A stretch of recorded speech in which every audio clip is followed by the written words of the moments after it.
तो एक तरह से जानबूझ के उनको मरवाया गया ताकि चुनाव में इसका इस्तेमाल हो सके। जीतने के लिए अगर सारे देश में आग लगानी हो तो वो भी करा सकते। अपने 40 बच्चों की मौत का बदला इस बार के चुनाव में हमको लेना है। मेरे साथ कुछ भी हो सकता है। ये चुनाव से पहले चढ़ूनी साहब ये मुझको भी गिरफ्तार कर सकते हैं।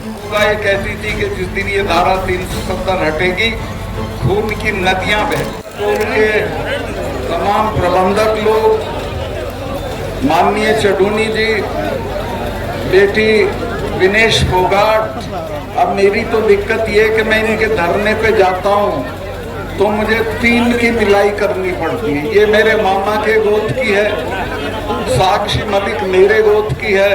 तो मैं 4-6 दिन पहले गया था तो 3 मिलाई करके आया कि भाई चलो ये तो हमारे घर की बेटी है।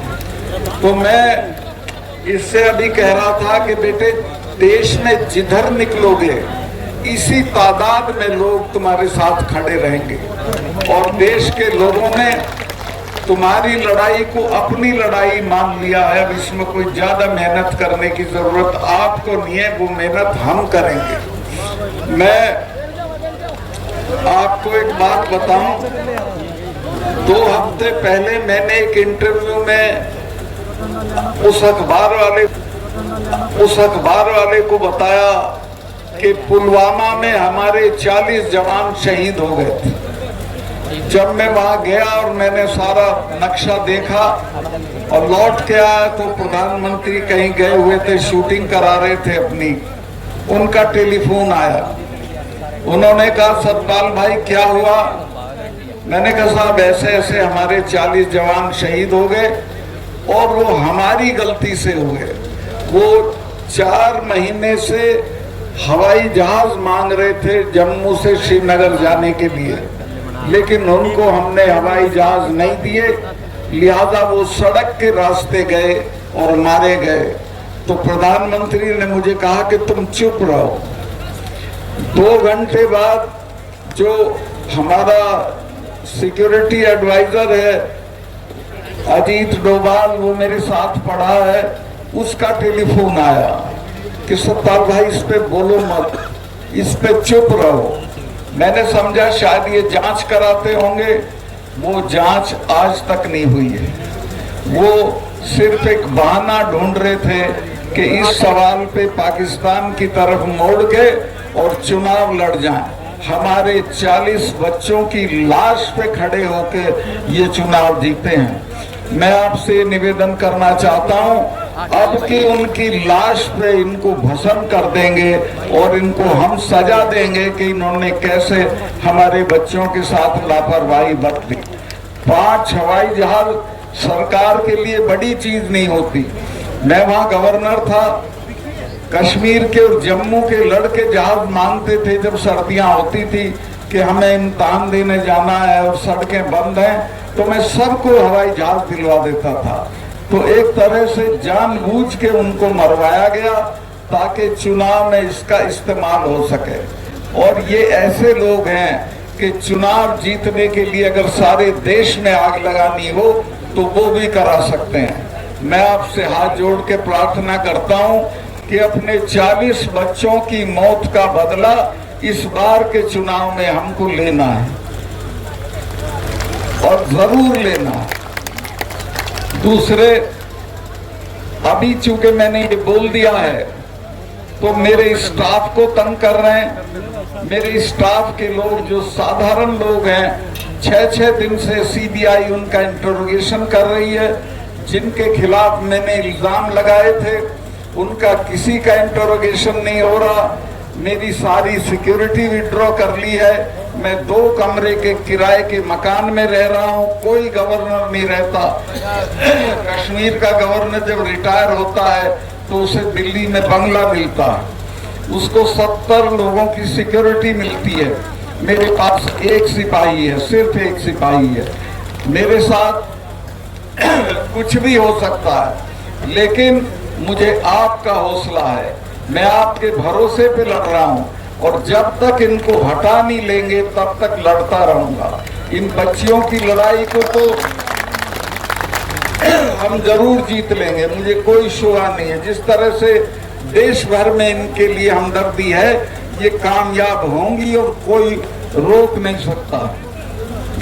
किसानों के मामले में जब 4 महीने तक किसान खड़े रहे बॉर्डर पे, तो मैं मिलने गया प्रधानमंत्री से, जेब में इस्तीफा ले गया था गवर्नरशिप का।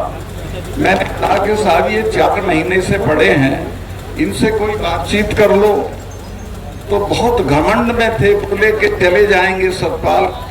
मुझे गुस्सा आया, मैंने कहा साहब आप इनको जानते नहीं है, तब जाएंगे जब आप चले जाओगे। ये जो सिख भाई हैं, इनके तो गुरु ने अपने 4 साहबजादे शहीद करा दिए थे, समझौता नहीं किया था। जब मिसेज गांधी ने ब्लू स्टार किया, उसके बाद 1 महीने तक अपने फार्म हाउस पे महामृत्युंजय का पाठ कराया था। अरुण नेहरू उनके भतीजे थे, मेरे दोस्त थे। उन्होंने पूछा बुआ आप तो इसको नहीं मानती थी? तो उसने कहा तुम्हें पता नहीं है, जिसने इनका स्वर्ण मंदिर छुआ है वो जिंदा नहीं है, ये मुझे मारेंगे। और वो मारी गई, जनरल वैद्य मारे गए। और ये जो 3 कानून वापस हुए हैं, ये समझ लेना ये हमारे कहने से नहीं हुए, ये डर में हुए। और अपने लोगों का मैंने कहा कि जो हमारे वाले हैं, ये तो हर 6ठे महीने लाल किले पे चढ़े रहते थे। इन्होंने तो आगरा में अकबर की कब्र उखाड़ ली थी और उखाड़ के दाह संस्कार कर दिया था। तो मैं कहा जब किसी से लड़ो तो ये जान लो कि किससे लड़ रहे हो, इनसे लड़ा नहीं जाता, कुछ ले दे के समझौता कर दो। 2-3 महीने बाद माफी मांग के वो बात मानी। और हाँ, किसान के पास 2 ही चीजें थी, एक जमीन थी और एक इनके बच्चे फौज में चले जाते थे। वो रास्ता भी बंद कर दिया। एक अग्निवीर योजना लाए हैं, जिसमें 4 साल की नौकरी होगी और उसके बाद रिटायर होके आ जाएंगे, उसको कहीं नौकरी नहीं मिलेगी, ज्यादा से ज्यादा चौकीदारी मिलेगी। तो पूरी कोशिश ये है कि किसानों की ताकत को खत्म करो, खेती को खत्म करो, दाम मत दो, MSP मत दो और इनके बच्चों को फौज की नौकरी भी मत दो। मैं बहुत लंबा नहीं करना चाहता हूँ। मैं कश्मीर में था जब धारा 370 हटी थी। महबूबा ये कहती थी कि जिस दिन ये धारा 370 हटेगी, खून की नदियां बह जाएंगी। दिल्ली वाले भी डरे हुए थे, वो भी कहते थे सत्ताल कैसे होगा। मैं कहा छोड़ो मेरे पे, मैं आप इसको हटाओ। और वो मेरी दस्तखत से हटनी थी। मैंने चिट्ठी भेजी, मेरे चीफ सेक्रेटरी ने कहा कि मलिक साहब यहाँ तो बहुत खून खच्चर होगा, 1000 आदमी मारना पड़ेगा, यहाँ के लोग तो हथियार छीन लेंगे, थानों में घुस जाएंगे। मैंने कहा कि तुम चुप रहो, चिड़िया भी नहीं बोली। मैंने 4 एक्स चीफ मिनिस्टर गिरफ्तार किए, कुत्ता भी नहीं भौंका, कोई उनके उसमें नहीं आया हक में, क्योंकि मैंने 4 महीने तक ये किया था कि सबको अपना टेलीफोन नंबर दे रखा था। 2:30 बजे भी फोन आता था, मैं सुनता था। राजभवन मैंने खोल रखा था, जो जब आना चाहे आए, मैं मिलूंगा।